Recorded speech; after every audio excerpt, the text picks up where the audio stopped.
3절 보면 이렇게 나와 있어요. 내 마음은 나는 지금까지 내 마음을 깨끗하게 하려고 정말로 노력했다. 그렇잖아요. 믿는 삶을 살면서 우리는 우리 자신을 더 알아갈수록 더욱더 조금이나 성숙해질수록 우리가 얼마나 더 죄인인지 알게 되잖아요. 그래서 우리는 더 노력을 해야 된단 말이에요. 네, 더욱 성숙해지기 때문에. 근데 아삽은 여기서 나는 이렇게 지금까지 살면서 노력했는데 이것이 다 헛됐다. 그리고 두 번째는 나는 죄를 안 지려고 노력했는데 지금까지 그렇게 평생을 살아오고 열심히 살았는데 그것마저 헛됐다. 그리고 나는 매일 하루 종일 시험 가운데 있다. 시험이라는 것은 누구에게는 고통이고 고난이잖아요. 힘들고. 근데 아침마다 괴롭다고 하는 거예요. 잠들고 그나마 편안을 찾았는데 아침에 눈 뜰 때 힘든 거예요. 왜냐하면 시험 가운데 있기 때문에. 성경에서 어떤 시험이라는 것에 대해서 얘기해보지 않지만 시험을 겪고 있거나 겪었던 분들은 알 거예요. 그 시간 가운데 얼마나 고통스러운 시간인지. 그래서 정말 눈을 뜰 때마다 아 진짜 내가 너무 힘들다. 이 오늘 하루가 전혀 기대되지 않는다. 라고 생각할 만큼 그게 아삽의 상태였던 거예요. 그만큼 시험 가운데 있어. 근데 그게 어디서 왔냐는 거죠. 바로 비교라는 거에서 왔다는 거예요.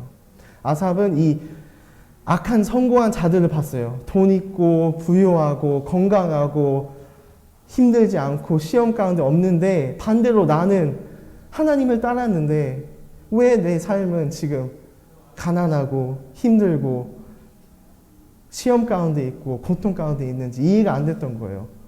그들은 지금 하나님을 따른 것도 아닌데 나는 지금 따르려고 노력하는데. 근데 비교를 하게 되면서 아삽의 그런 영적인 생활은 그렇게 무너져가 내려갔던 겁니다.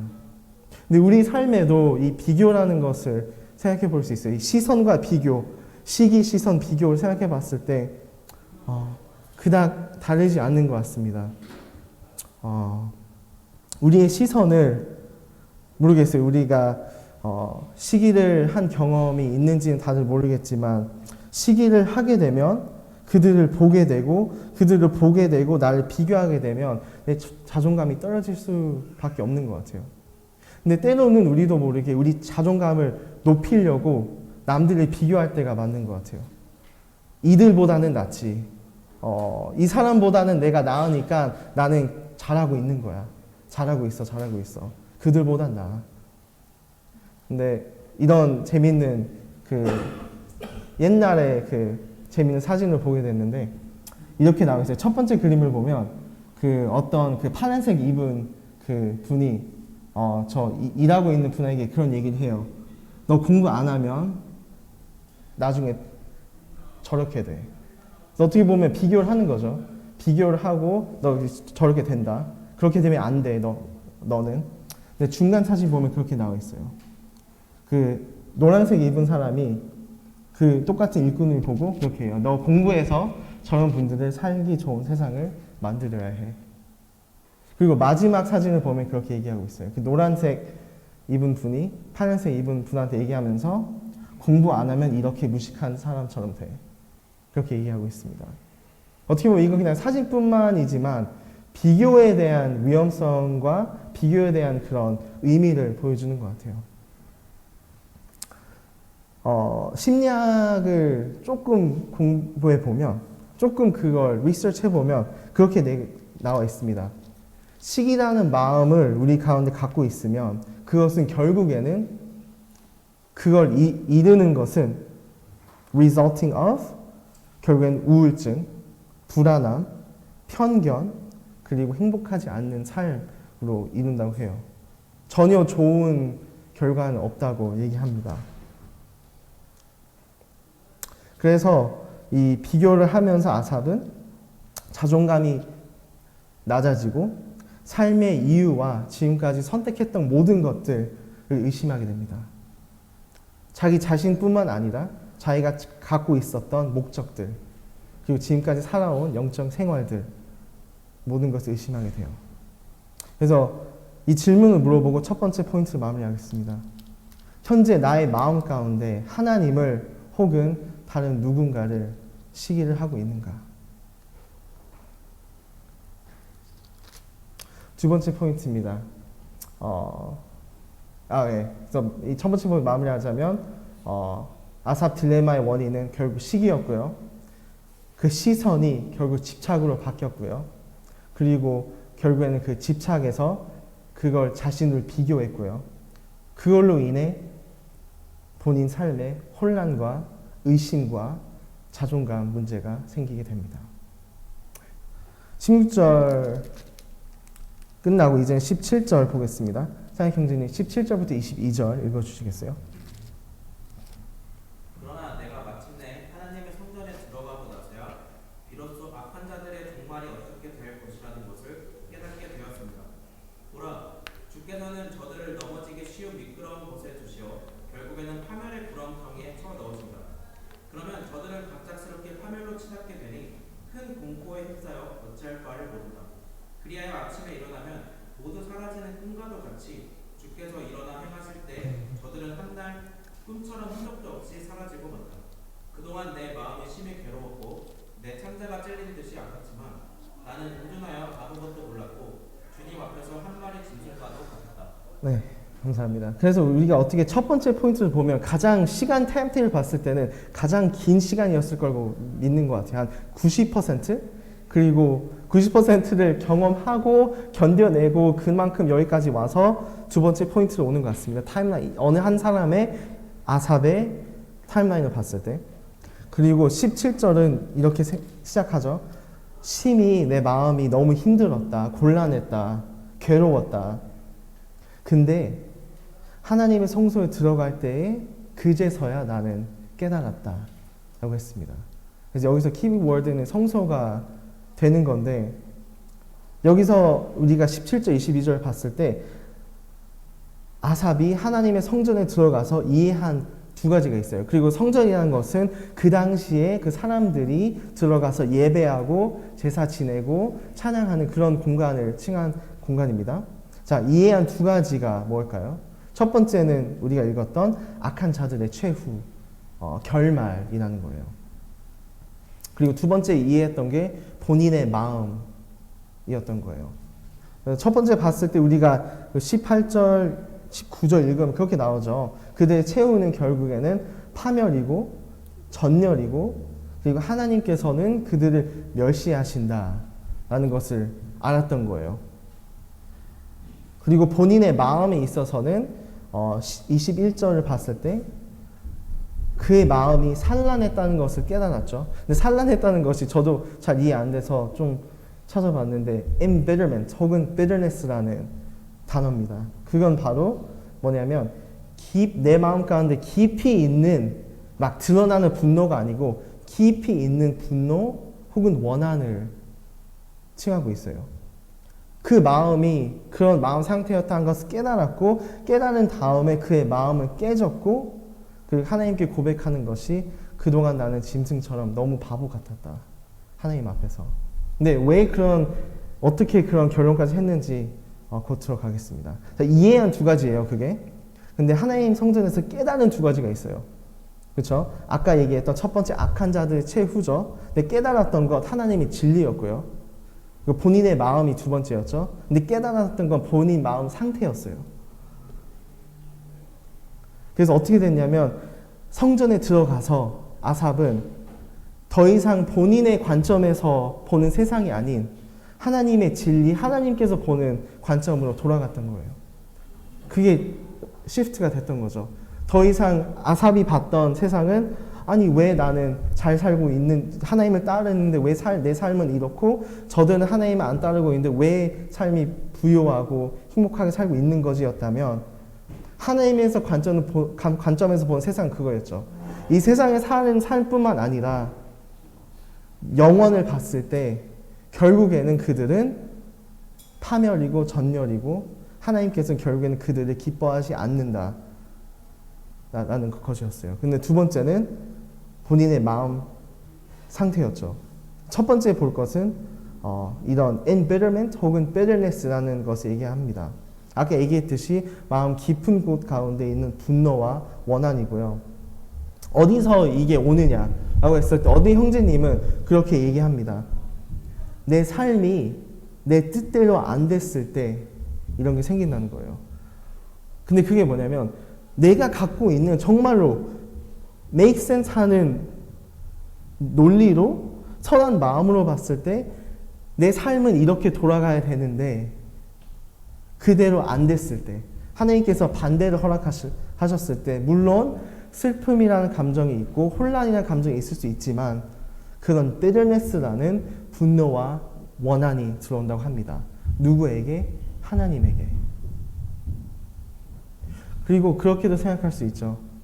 아니 하나님 내가 지금까지 하나님을 위해서 이렇게 살았는데 이렇게 섬겼고 하나님 말씀을 배우려고 노력했고 모두와 잘 지내기 노력했는데 하나님 때문에 이거 다 했는데 왜 저한테 이런 일들을 허락하시는지 풀리지 않는 거죠. 풀리지 않으면서 그 bitterness 혹은 embitterment 깊은 원한과 분노가 마음 가운데 생겨나고 그가 계속 있는 것을 보게 되는 겁니다.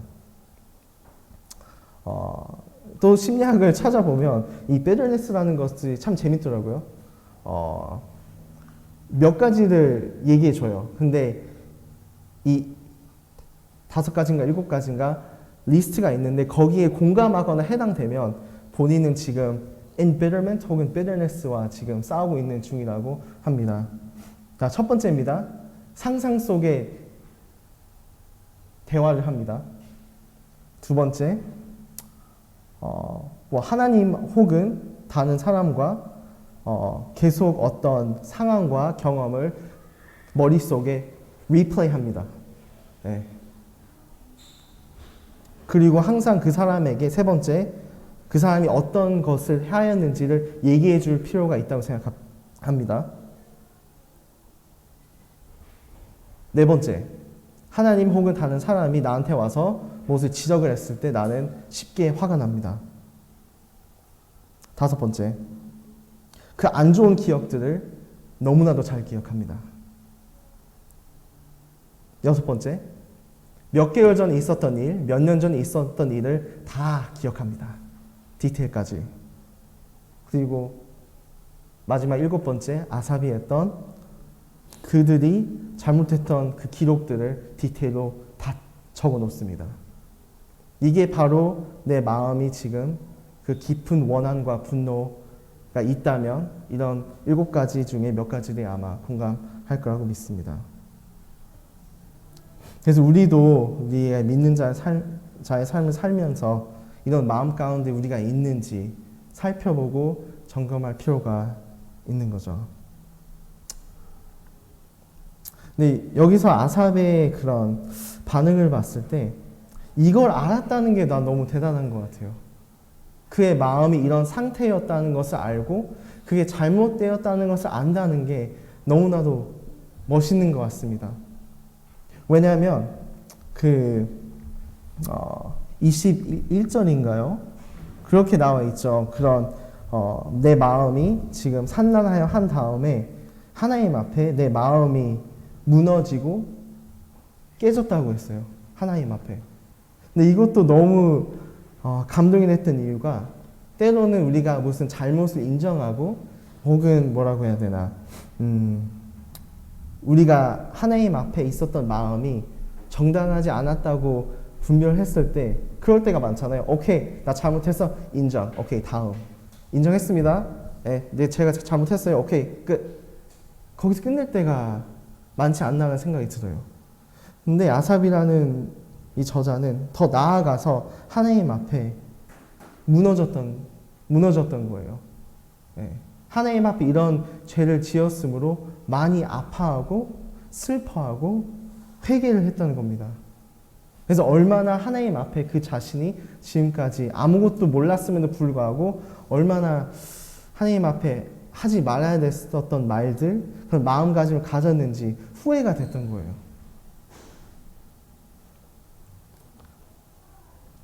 근데 그런 것들이 이 두 가지가 그 마음 상태와 하나님의 진리를 어디서 봤냐면 아삽은 하나님의 성소에 들어갔을 때 그것을 알았다는 겁니다. 근데 오늘 우리의 삶에도 교회라는 곳이잖아요. 성소는 그 때에 하나님의 집이라고 표현했고 그 성소가 성전이 됐고 그 성전이 신약교회에 와서는 교회가 됐잖아요. 근데 우리도 우리가 삶을 살며 이런 아삽처럼 우리가 넘어질 뻔할 만큼만 그런 정도의 시험이 올 때가 있는 것 같습니다. 근데 그 시험이 왔을 때 이 말씀이 우리에게 주는 교훈이 무엇인지라고 생각했을 때 그런 거죠. 교회로 들어가라는 거예요. 교회. 아삽이라는 존재도 성소라는 찬양 인도자가 직업이었기 때문에 성소라는 것이 너무나도 익숙한 곳이었습니다. 그리고 우리에게도 교회라는 곳이 어떻게 보면 어릴 때부터 계속 다녔다면 익숙한 곳이죠. 근데 여기서 말씀이 우리에게 교훈해 주는 것은 성소에 어떻게 보면 정말로 집중과 진심으로 다시 들어가라는 거예요. 다시 들어가서 하나님의 말씀을 진지하게 깊게 보고 그 말씀 가운데 내 삶을 비춰보고 어떻게 보면 다른 성도님들 그리고 장로형제님들한테 가서 조언을 구하고 어떻게 이것을 빠져나갈 수 있는지 어떻게 내가 인도될 수 있는지 어떻게 어떤 길이 하나님의 방식인지 그리고 나를 위해서 기도해달라고 부탁하고 교회 안에서 응원을 받고 격려를 받고 그런 것이 이 시즈 3장의 두 번째 포인트의 메인 핵심 같습니다. 교회라는 것은 우리에게 익숙하고 매주 들어가는 곳이지만 더욱더 우리가 진심으로 진지하게 진솔한 마음으로 들어갈 필요가 있지 않나 생각이 듭니다. 아삽은 혼자 있었을 때 이것을 풀 수가 없었어요. 첫 번째 포인트를 봤잖아요. 시기와 시선과 비교로 자기 자신을 다 채웠던 사람이었는데 자기가 볼 수 없었던 관점, 바로 이 성소에 들어가서 다시 한번 그 당시 제사장들과 그의 말씀을 받고 말씀을 배우고 기도를 하고 하나님을 묵상했을 때 그 다른 시선들이 돌아왔을 때 그것을 벗어날 수 있었듯이 우리도 교회라는 것이 너무나 중요한 곳이죠. 어떻게 보면 우리가 혼자서 풀 수 없는, 알 수 없는 그런 것들을 알게 하게 만드는, 깨닫게 만드는 곳이 교회의 목적이고 교회의 중요성이고 그것이 바로 교회의 아름다움이고 그래서 교회가 너무 멋진 곳이라는 것을 우리는 볼 수가 있습니다. 네, 그래서 여기서 던진 질문은 나에게 교회라는 곳은 어떤 곳인가입니다. 네, 마지막 포인트 가겠습니다. 딜레마의 해결책. 오케이. 정리하고요. 딜레마에 빠져나온 아삽의 반응, 이 세 번째 가겠습니다. 23절 보면 그렇게 나와 있죠. 주께서 내 오른손을 붙드셨나이다. 여기서 이 첫 번째 포인트, 두 번째 포인트를 정리해 보면 이젠 문제가 있었고 문제를 해결했고 이제 문제를 해결하고 나서 아삽의 반응을 보게 될 텐데요. 이 부분 우리가 첫 번째 읽었던 부분이나 다시 읽지 않고 다시 좀 기억했으면 좋겠습니다. 첫 번째 아삽이 여기서 했던 거는 시선을 악한 자들에게서 하나님께로 돌리는 것을 볼 수 있어요.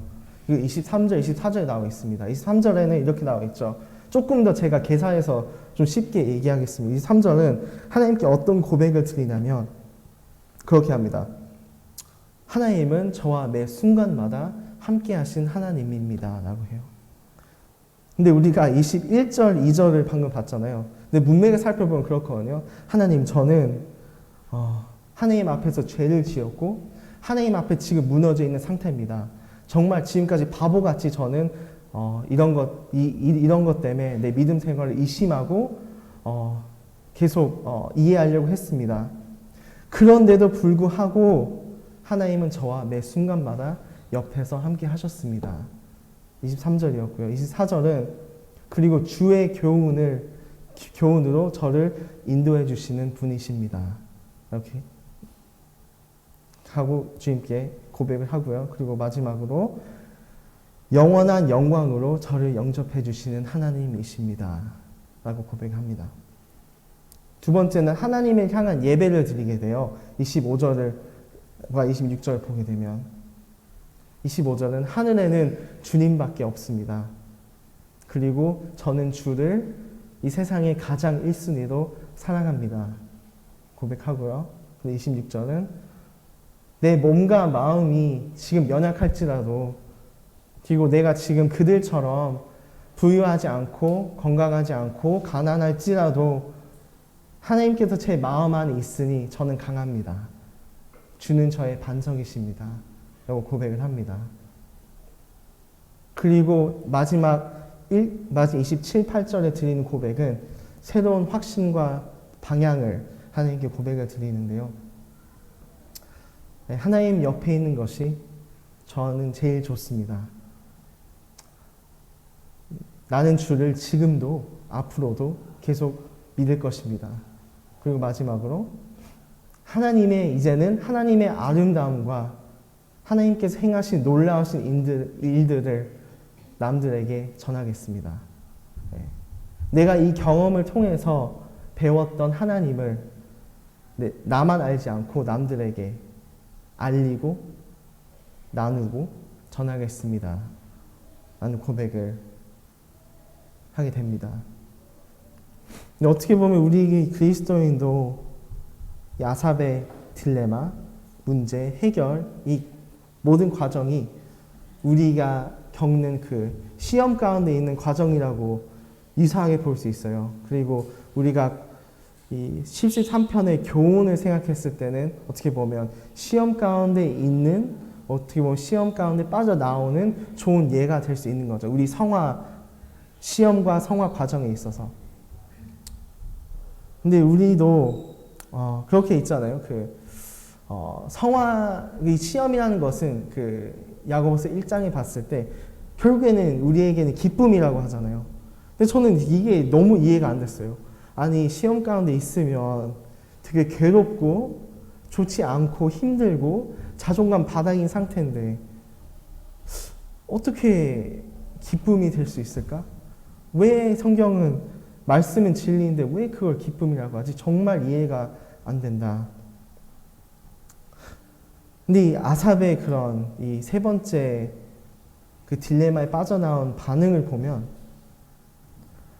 이 모든 시험 끝에 아삽은 결과는 뭐 돈을 더 번 것도 아니고 더 부유해진 것도 아니고 건강이 갑자기 바뀐 것도 아니고 시험이 끝난 것도 아니에요. 네. 그가 겪고 있었던 아침에 일어날 때마다 괴롭다 했던 그 고백이 바뀐 건 아무것도 없어요. 근데 바뀐 건 이 세 가지였죠. 주님께로 시선을 다시 돌렸고 주를 향한 진정한 예배가 드려졌고 그리고 주 안에서 새로운 확신과 방향이 정해졌다는 것이죠. 그래서 우리도 모르겠습니다. 시험에서 나올 때 혹은 우리의 그리스도의 삶을 살 때 우리 마음은 어떤지 한번 살피는 게 어떨까 생각이 듭니다.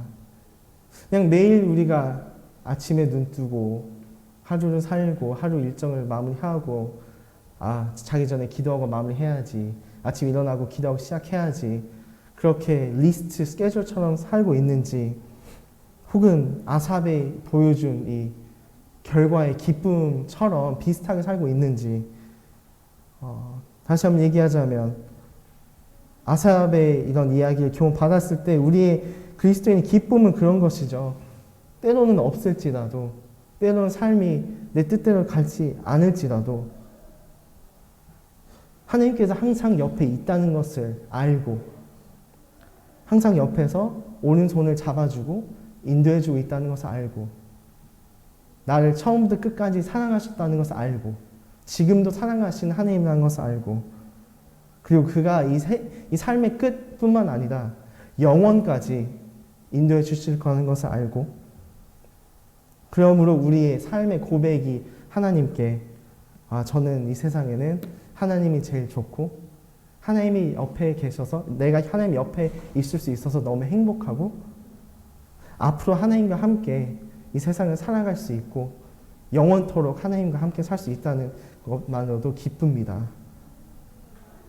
그래서 이 세상에 사는 동안에 기회가 있는 동안에 나는 내가 경험한 아름답고 멋진 놀라운 하나님과 그의 일을 나누고 전하겠습니다.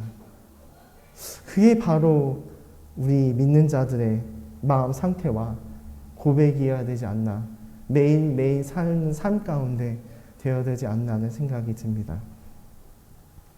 그래서 여기서 드리는 질문은 주 안에 있는 나의 성화 과정과 결과는 어떻습니까? 입니다. 그래서 마무리하겠습니다. 오늘 주제는 나는 미끄러질 뻔했다. 73편이었고요. 첫 번째 우리가 봤던 거는 아삽의 딜레마의 원인이었고, 두 번째는 딜레마의 해결책이었고, 세 번째는 딜레마에 빠져나온 아삽의 반응이었습니다. 첫 번째 우리가 봤었던 거는 그 원인은 시기였고요. 시기는 결국엔 집중, 집착, 비교, 자존감, 의심을 다뤘던 것을 볼 수 있고, 해결책으로 갔을 때는 성전 혹은 교회로 다시 들어갔고, 성전에서는 자신의 지식을 벗어나 하나님의 진리를 깨달았고, 그의 진정한 마음 상태를 주 앞에 내려놓았습니다.